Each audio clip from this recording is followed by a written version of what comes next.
Hello guys, कैसे हो आप सभी का स्वागत है एक बार फिर से मेरे YouTube channel Indian medical knowledge में। और आज मैं बात करूंगा हॉस्पिटलों में, और जो पेशेंट घर पे डिस्चार्ज होके जाते हैं तो कौन कौन सी डॉक्टर एडवाइजर करता है, कौन कौन सी पोजीशन पेशेंट को दिला के रखनी है, कितनी देर में, पर्पज क्या है, इसका उद्देश्य क्या है, इससे अवॉइड क्या करना होता है।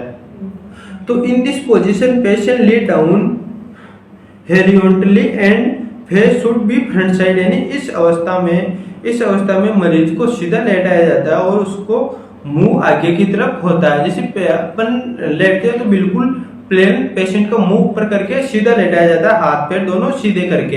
इस पर्पज क्या है, सुपाइन पोजीशन दिलाने का पर्पज क्या है? इसका पर्पज है प्रोवाइड रेस्ट, यानी मरीज को आराम देने के लिए, फिजिकल एग्जामिनेशन यानी फिजिकल अध्ययन करने के लिए, वाइटल्स है यानी बीपी शुगर वो सारी जांचें करने के लिए पेशेंट को सुपाइन पोजीशन दिलाया जाता है। और अदर लेप्रोटोमी करने के लिए सुपाइन पोजीशन दिलाया जाता है। अब इससे अवॉइड क्या करना है, जिस सुपाइन पोजीशन में क्या क्या अवॉइड करना होता है, तो इसमें आता है स्पाइनल प्रॉब्लम, यानी स्पाइन में किसी प्रकार की समस्या होती है, अपने रीढ़ की हड्डी में किसी प्रकार की समस्या होती है तो अपन इसको अवॉइड करते हैं, इसको नहीं करना चाहिए, ये पोजीशन सुपाइन पोजीशन नहीं दिलानी चाहिए।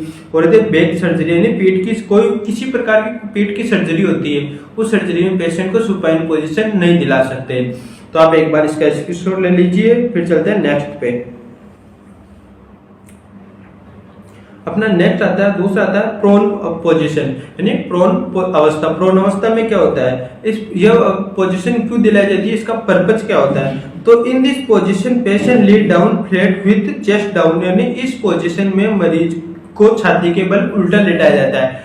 क्यों उल्टा लेटाया जाता है, इसका पर्पज क्या है, इसका उद्देश्य क्या? पेशेंट को उल्टा लेटाने का पर्पज उद्देश्य क्या है? प्रोवाइड रेस्ट, मरीज को आराम देने के लिए। अगर अपन भी सोते हैं, नॉर्मली सोते हैं, उल्टा सोते हो तो अपने को भी आराम मिलता है। और बैक इंजरी सर्जरी, यानी पीठ पर कोई चोट या कोई सर्जरी होने पर, यानी रीढ़ की हड्डी की कोई सर्जरी या बैक पे किसी प्रकार की चोट लग जाती है या सर्जरी हो जाती है, तो डॉक्टर भी अपने को एडवाइस करता है कि पेशेंट को उल्टा लेटाना है। तो उल्टा लेटाना है तो इस अवस्था क्या बोलते हैं, इस अवस्था को बोलते हैं prone position.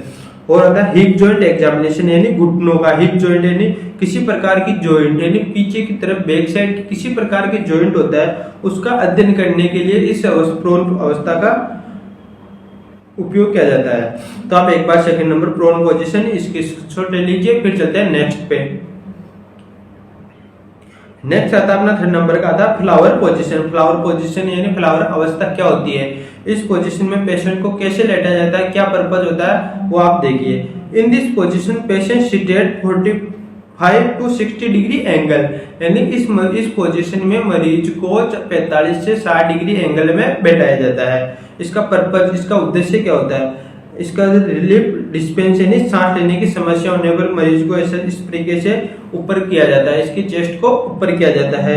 Relief back and Thai, यानी कमर और जांघ को आराम देने के लिए। इससे क्या होगा, अपनी कमर भी जैसे ये डिग्री हुआ 45 से 60 डिग्री के बीच में अपन दे सकते हैं। ड्रेन फ्रंट एब्डोमेन कैविटी, यानी पेट को खाली करने के लिए। पेट को खाली कहाँ करते हैं, इस पोजीशन में पेशेंट डॉक्टर ड्रेन डालता है, पेशेंट के यहाँ पे पेट में छेद करके ड्रेन डालता है। उस ड्रेन से क्या जो भी फ्लूइड होता है, एक्स्ट्रा फ्लूइड होता है, वो कंटिन्यू उस ड्रेन के जरिए निकलता रहता है यूरिन बैग में। यूरिन बैग भी लगा, ड्रेन का बैग भी आता है, एक यूरिन बैग भी आता है, तो ड्रेन भी लगा सकते हो, यूरिन बैग से भी उसको ड्रेन को कनेक्ट कर सकते हैं। तो इस अवस्था में फ्लोर अवस्था में ड्रेन खाली की जा सकती है।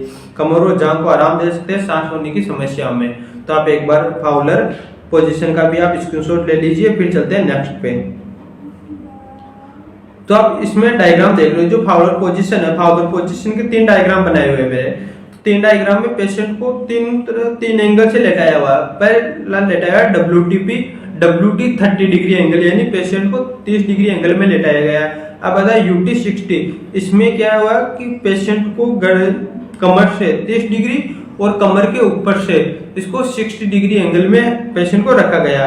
और आता है थर्ड नंबर पे है, आपको दिख रहा है स्क्रीन पे WT, यानी 60 डिग्री पे, तो पेशेंट को कमर से भी और सीधा 60 डिग्री एंगल में लिटाया गया है। तो आप एक बार इस डायग्राम का भी स्क्रीनशॉट ले लीजिए, आपको अच्छे से समझ में आएगा। फिर चलते हैं नेक्स्ट पे।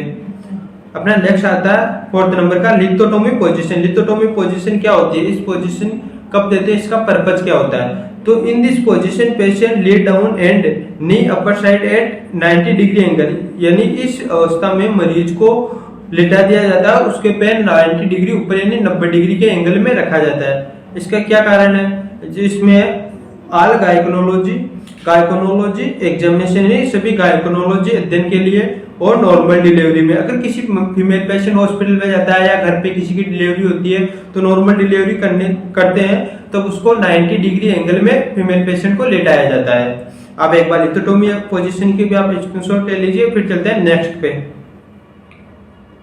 नेक्स्ट आता है अपना नी चेस्ट पोजीशन यानी नी चेस्ट अवस्था। इस उद्देश्य इसका पर्पज है रेक्टल एग्जामिनेशन, रेक्टल एग्जामिनेशन करने के लिए यानी रेक्टल अध्ययन करने के लिए, वजाइना एग्जामिनेशन है योनि अध्ययन करने के लिए, और सिग्मोइडोस्कोपी यानी सिग्मोइडोस्कोपी का इसमें किया जाता है। इस पोजीशन में क्या है आप डायग्राम में देख रहे होंगे, इस पोजीशन में पेशेंट की कमर ऊपर की गई हुई है।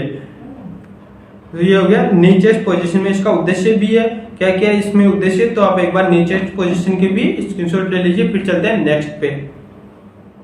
नेक्स्ट आता है अपना ट्रेडनल बर्ग पोजीशन, यानी इस पोजीशन में क्या होता है, इस पोजीशन में आप डायग्राम में देख रहे हो पेशेंट का जो पैर है वो ऊपर की तरफ किए हुए है और जो उसका सिर है वो नीचे की तरफ है, यानी इस पोजीशन का 45 डिग्री के 30 से 45 डिग्री के एंगल में पेशेंट को लेटाया गया है, यानी गर्दन को नीचे और पैर को ऊपर किया हुआ है इसको। तो इसका पर्पज क्या है, इसका उद्देश्य क्या है, हाइपोटेंशन यानी कम रक्त दबाव होने पर, या इस पोजीशन में किसी पेशेंट को कम रक्त दबाव होता है तो यानी ब्लड प्रेशर कम होता है, तो इस पोजीशन में लिटाने से उसका नॉर्मली हो जाता है। पेल्विक एग्जामिनेशन यानी पेल्विक का अध्ययन करने के लिए इस पोजीशन का यूज किया जाता है, ट्रेडनल बर्ग पोजीशन का। आप एक बार स्क्रीनशॉट ले लीजिए। फिर चलते हैं नेक्स्ट पे। नेक्स्ट आती है अपने रिवर्स ट्रेडनल बर्ग पोजीशन यानी रिवर्स ट्रेडनल बर्ग अवस्था। तो आप ये डायग्राम में देख रहे हो, जो पिछले वाले में देखा और इस डायग्राम में देख रहे हो, इसमें पेशेंट के पैर नीचे और सिर ऊपर की तरफ है। इन दोनों का पर्पज अलग अलग है, इन दोनों का सेम पर्पज नहीं है, दोनों का पर्पज अलग अलग है। इसमें क्या GERD यानी गैस्ट्रोइसोफेगस रिलीफ डिजीज, यानी GERD की फुल फॉर्म है, कई बार एग्जाम में भी पूछे GERD की फुल फॉर्म इसमें है गैस्ट्रोइसोफेगस रिलीफ डिजीज में कौन सी पोजीशन दिलाई जाती है, तो इसमें आता है रिवर्स ट्रेडनल बर्ग पोजीशन, इस अवस्था में दिलाई जाती है। तो आप एक बार इसका भी स्क्रीनशॉट ले लीजिए। फिर चलते हैं नेक्स्ट पे। नेक्स्ट आती है अपने रोज पोजीशन है, रोज अवस्था। इस अवस्था क्या है, जो रिवर्स ट्रेडनल बर्ग पोजीशन है वही सेम इसका उद्देश्य है, ये इसी दो प्रकार से इसका पोजीशन चेंज कर सकते हैं। तो आप एक बार एग्जाम में ज्यादातर पूछे हैं GERD का कौन सी पोजीशन में दिलाते हैं, इसकी फुल फॉर्म क्या है, तो इसका होता है फुल फॉर्म है गैस्ट्रोइसोफेगस रिलीफ डिजीज। तो आप एक बार इसका भी स्क्रीनशॉट ले लीजिए। फिर चलते हैं नेक्स्ट पे। नेक्स्ट आता है अपना कार्डियक पोजीशन यानी कार्डियक अवस्था। इस पोजीशन में क्या होता है, इस पोजीशन में पेशेंट, आप डायग्राम में भी देख रहे होंगे कि पेशेंट का बेड का जो पीछे बैक साइड होती है उसको 90 डिग्री एंगल में खड़ा किया जाता है, उसको बैक साइड को, और फिर पेशेंट को आगे की तरफ झुका दिया जाता है। टेबल रख के इस पेशेंट को आगे की तरफ झुका दिया जाता है और इसके पैरों को लंबा कर दिया जाता है। तो इस पोजीशन में क्या होता है, इसका पर्पज क्या है, सर्वर डिस्पेंस यानी सांस लेने की ज्यादा समस्या होने पर ये पोजीशन दिला सकते हैं। आप घर पे भी हो, किसी को किसी प्रकार की कोई समस्या हो सांस लेने में, तो आप इसको भी इस प्रकार की पोजीशन दिला सकते हैं। इसको अवॉइड भी कर सकते हैं, आप हॉस्पिटल जाना बहुत जरूरी होता है, पहले आप हॉस्पिटल लेके जाओ पेशेंट को, अगर टाइम लग रहा है तो आप इस पोजीशन में पेशेंट को बिठा सकते हो कार्डियक पोजीशन में। आप एक बार स्क्रीनशॉट ले लिए कार्डियक पोजीशन का। फिर चलते हैं नेक्स्ट पे। नेक्स्ट आता है अपना वेस्लर पोजीशन। वेस्लर पोजीशन क्या होता है, इसका पर्पज क्या है, इसका होता है फोर्सेप्स डिलीवरी यानी फोर्स देना होता है। किसी अगर डिलीवरी करवाने जाते हैं, किसी फीमेल पेशेंट डिलीवरी करने जाता है तो फोर्स कहाँ लगाते हैं, फोर्स आगे लगाते हैं और पीछे की तरफ फोर्स लगाने के ग्रीन मैट आती है, ग्रीन मैट को रोल करके या किसी इक्विपमेंट को रोल करके पेशेंट के बैक की तरफ लगाया जाता है। क्या इससे फोर्स लगता है, तो फोर्स लगने से ज्यादा नॉर्मल डिलीवरी हो जाती है। तो आप एक बार फोर्स से इसका वेस्लर पोजीशन का भी आप स्क्रीनशॉट ले लीजिए। फिर चलते हैं नेक्स्ट पे। सबसे बेस्ट और सबसे अच्छी पोजीशन होती है सिटिंग पोजीशन यानी बैठने की पोजीशन। इसका उद्देश्य है हेड नेक और एग्जामिनेशन है, सर गले का अध्ययन करने के लिए। आप लेटा के भी उसमें भी कर सकते हो और बैठे में भी कर सकते हो। वाइटल चेन यानी सभी प्रकार के बीपी, शुगर, ब्लड शुगर, जो सारी जितनी पल्स सब जांच करने के लिए सिटिंग पोजीशन का यूज किया जाता है। आप एक बार स्क्रीनशॉट ले लीजिए इसका। फिर चलते हैं नेक्स्ट पे। नेक्स्ट आता है अपना डोर्सल रिबेटिक पोजीशन। डोर्सल रिबेटिक पोजीशन क्या होती है? रिकम्बर्ट पोजीशन।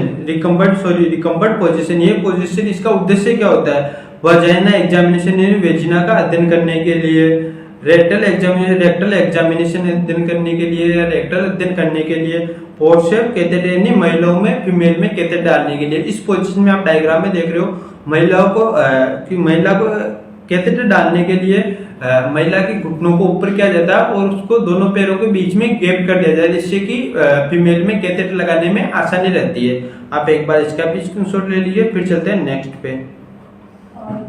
नेक्स्ट आती है अपनी सिम्स पोजीशन। इस पोजीशन में क्या होता है? इस पोजीशन में इसका उद्देश्य मेन उद्देश्य है इसका एनीमा लगाने के। इस पोजीशन में पेशेंट के एनीमा लगाया जाता है। एनीमा कब क्यों लगाया जाता है, क्या एनीमा लगाने का पर्पज क्या है, वो भी मैं आपको नेक्स्ट वीडियो का मैं भी बता देता हूँ। एनीमा लगाने का पर्पज है किसी पेशेंट को कब्जी या उसको फ्रेश नहीं होता यानी बाथरूम नहीं जा पाता, तो उसमें एनीमा लगाते हैं। एनीमा से क्या, जितना भी पेट में जो वेस्ट था वो एनीमा के जरिए बाहर निकल जाता है। 5 या 10 मिनट का टाइम लगता है, उसके जरिए एनीमा के द्वारा निकल जाता है। और इसमें आता है रेक्टल अध्ययन यानी रेक्टल एग्जामिनेशन के लिए इसका यूज किया जाता है। सिम्स पोजीशन का आप एक बार इसका भी स्क्रीनशॉट ले लीजिए। फिर चलते हैं नेक्स्ट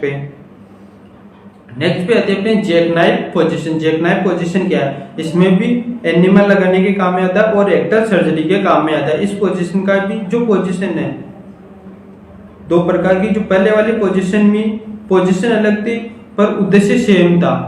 दोनों का उद्देश्य सेम है पर पोजीशन दोनों की अलग अलग है। तो आप ये आज का हो गया, तो मिलते हैं नेक्स्ट वीडियो में। अगर ये वीडियो आपको अच्छा लगा हो तो लाइक, कमेंट, शेयर, सब्सक्राइब कर देना चैनल को। मिलते हैं नेक्स्ट वीडियो में।